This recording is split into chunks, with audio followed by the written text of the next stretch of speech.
রাতে খালি গায়ে ঘুমালে দুইটি বিপদ আপনার জীবনে চলে আসবে।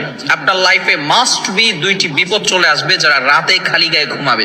অনেকেই আমাদের সোসাইটির ভিতরে, বিশেষ করে ইয়াং পিপল যারা আছে, তারা শুধু খালি গায়ে নয়, অনেকেই আছে ছোট ছোট প্যান্ট পরে ঘুমিয়ে থাকে। খবরদার, এজ এ মুসলিম হিসেবে আমাদেরকে এগুলো থেকে দূরে সরে আসতে হবে। দুইটি বিপদ কিন্তু আপনার লাইফে চলে আসবে, তখন কিন্তু আপনি কঠিন মুসিবতের ভিতরে পড়ে যাবেন।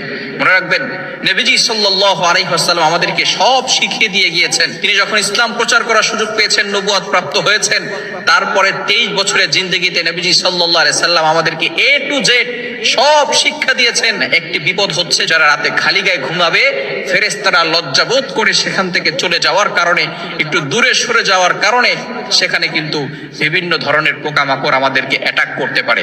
এবং দ্বিতীয় নাম্বার হচ্ছে যারা খালি গায়ে ঘুমায়, তাদের উপরে জিন অ্যাট্রাকশন করতে থাকে।